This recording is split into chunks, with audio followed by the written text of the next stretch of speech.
Hello and welcome to Extreme Gameplays, where I play games stylishly. Today I'm back with another video of Let's Argue, where I react to your hot takes about God of War. The last hot take video was a while back, and so you guys left some hot takes about Ragnarok, which is gonna be the majority of the hot takes in this video. So yeah, if you ever see one hot take that is not Ragnarok, just know that, I don't know where to take that. I forgot how to speak. Just know that the majority of the hot takes for today is gonna be Ragnarok focused. You can leave a hot take right now about God of War, about any God of War game. It doesn't have to be Ragnarok, so yeah. And if it gets enough likes and it gets on the top part of the comments, it's gonna be included in the next hot take video. So with that being said, let's start it with the first hot take by Limka Hong with the hot take that I pinned. Hot take: they did not show us how Mimir spent his night with Sigrun before the war.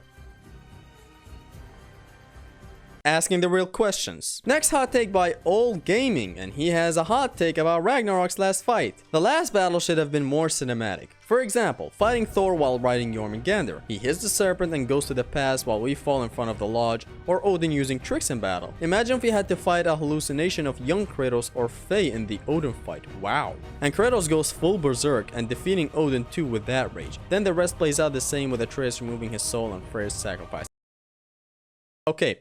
I am gonna be making a future video about how this last segment of Ragnarok is way too underrated, I would say. A lot of people have been disappointed with it, with how it's not really that much of a hype thing, it's not the craziest Avengers type shit going on. I obviously disagree with this argument, since I really like the end because it has some really creative encounters, and it's just back-to-back gauntlets or encounters and stuff. It's a very nice section in my opinion because I really love the gameplay of the games that I play, but I mean, it's totally fair if you like epicness in your battles and stuff, but honestly, yeah, that's how I think about this whole take. But now to return to his take, which is, it's over the roof, I would say. Look, this game, it's a PS4 game. Like it or not, it is a PS4 game. It runs on the PS4, it is a PS4 game. They cannot really make it as crazy as you want it to be. They cannot make it God of War 3 level, or God of War 2 level, or God of War 1 level of crazy epicness and stupid shit going on left and right, an explosion here and there, and some fight where we switch from dimension to another dimension, Gogeta versus Broly type fight. Point is, God of War Ragnarok is still the grounded God of War 4, just more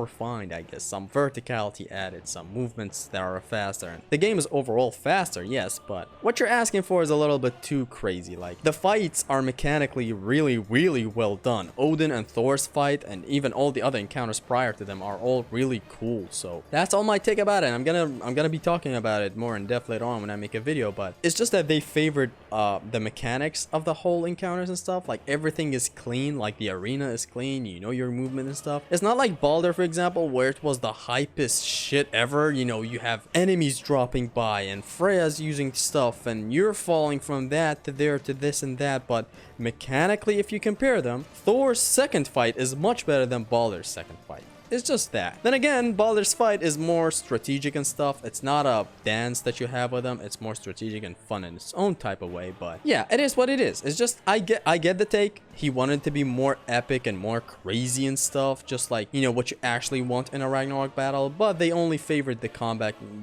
mechanics and not really much the epicness of everything. This guy's asking for some fan fiction stuff, a hallucination of young Kratos and Faye, and they're both fucking, and Kratos joins in. Next hot take by Extra Gameplay. Wow. I don't know why the bosses were a little size lacking. I love the main story characters like Odin, Thor, and the mini bosses, but it would have had a more God of War feel if there was more big boss. In God of War 3, you start off fighting Poseidon's giant form on a Titan. Now, this takes us back again to the same argument. This is a PS4 game. And while yes, you did get the dragon fight in the God of War 2018 game, which is a big boss, I'm sure you liked it. In this game, you have Garm, which is not as big as the dragon, I think. I don't think he's as big as the dragon. Kratos is almost as big as his head.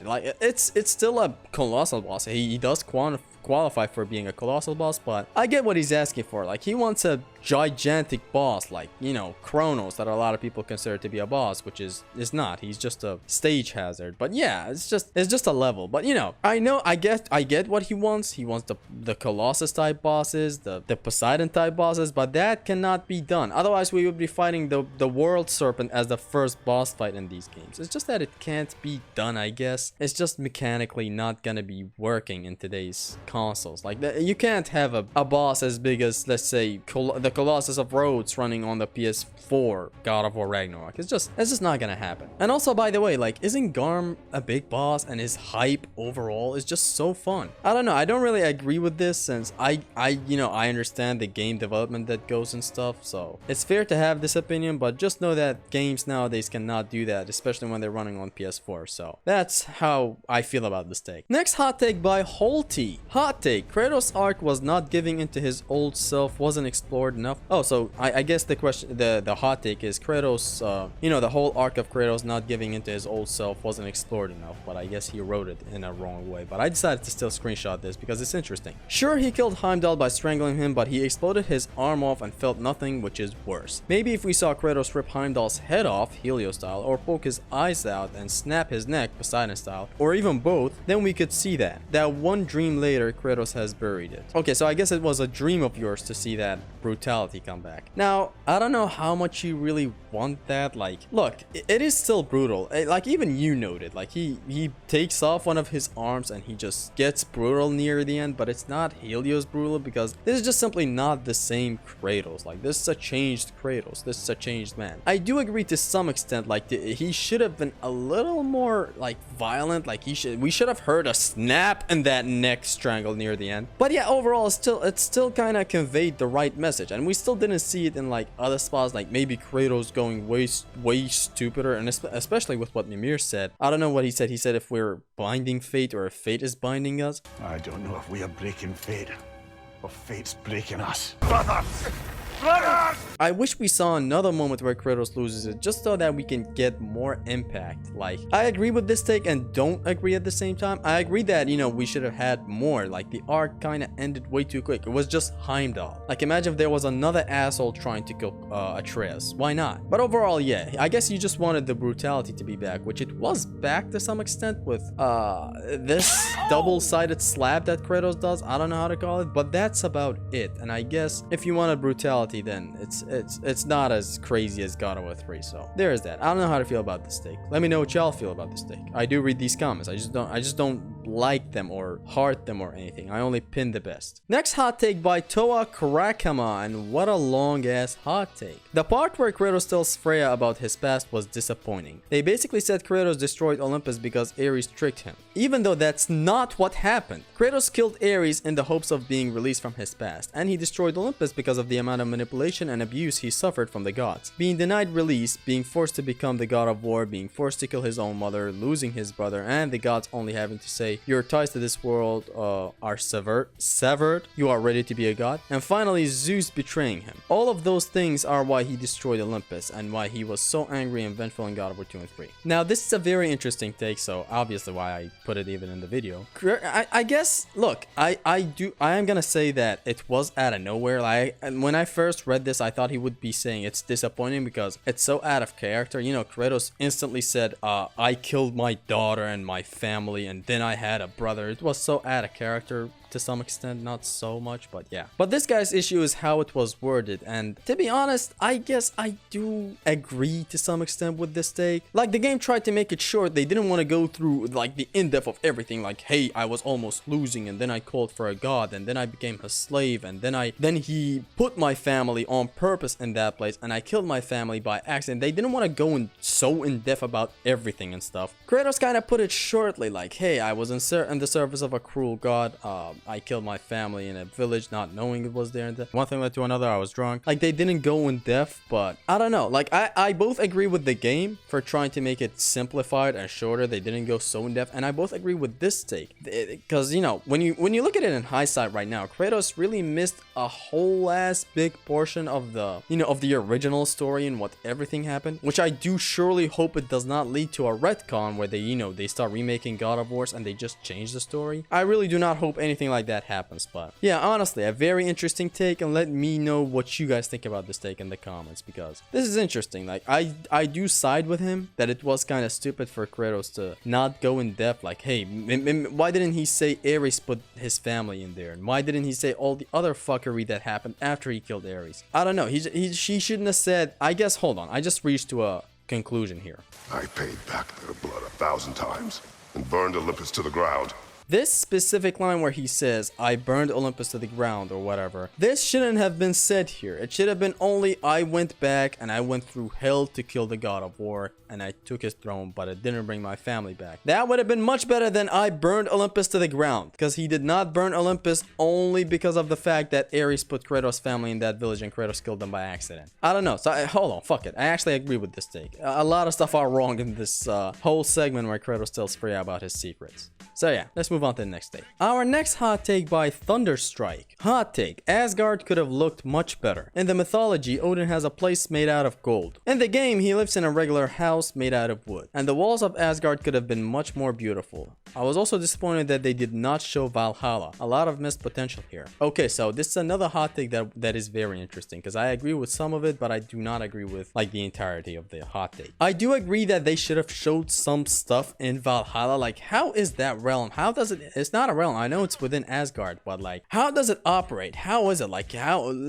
Imagine if we just went for a trip there with Odin just to make the walkie-talkies more interesting, like just to see what's in Valhalla for real. So on that point, I do agree. But other than that, Asgard is still my favorite realm in the entirety of the game. It is so beautiful. The walls just reminded me of Attack on Titan. It's just beautiful how like the setting of the whole thing is just honestly amazing. And it just kind of gives off, you know, I guess I do agree, like Odin's house is not really like these rappers' mansions that we see online. It could have been much better. He could have had like a golden house, as you noted, like in the mythology, but overall that would have really stand out in the woods house and stuff. So I don't know how to feel about that, but I guess yeah, I agree with the majority of this take. Like the whole not showing Valhalla was disappointing, and Odin's house being just a simple like a wooden house just like any other normal house was somewhat underwhelming. I wouldn't say disappointing, but it was underwhelming. But overall, I loved the setting of Asgard. I loved the wall of the whole Asgard and stuff. I loved when you could look down on the city when you're on top of the wall that it took you 20 minutes to climb. I don't need to get to my rambling state right now. So yeah, I agree and disagree again. Today's hot takes are really interesting. Our next and last hot take by Nathan Paul. Hot take: why isn't there a boss harder than Sigrun in this game? Many of them seem significantly easier than the Valkyries of the last game. Shouldn't there be an escalation of the challenges from the last game for those who want to go for the 100% rather than a reduction? That's an interesting take again. I have seen a lot of people, you know, talk about how the Berserkers are somewhat more difficult than Sigrun, and I have seen another crowd just like this guy, Nathan Paul, who are just completely siding with Sigrun. Now Sigrun, when you learn her attacks and stuff, it becomes a dance. Now that is kind of proving how good of a boss she is. That's not downgrading the boss by any means, but still, like, isn't Gna basically Sigrun but with some different moves and mix up and stuff? Like, I don't know, I don't really agree with this take. Like, I truly believe Gna is harder than Sigrun, but then again, let me just put it simply right here. You just think Sigrun is harder than Gna, or you know, Gna is weaker than Sigrun just because you know how Sigrun works. The fact that you played so well against Gna in your first try at least is only owing to, you know, other than playing Ragnarok for 20 hours, all the time you spent playing against Sigrun in God of War 4.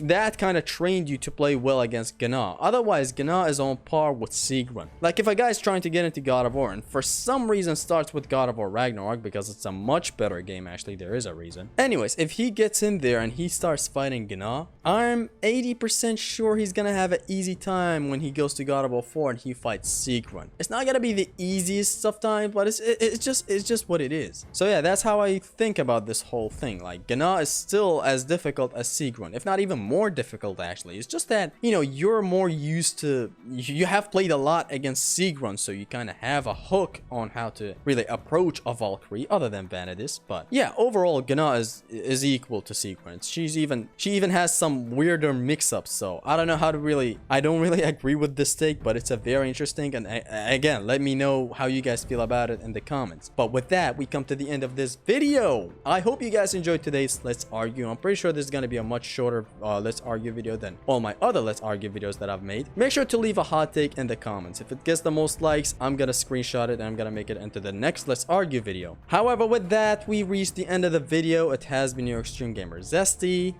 Peace.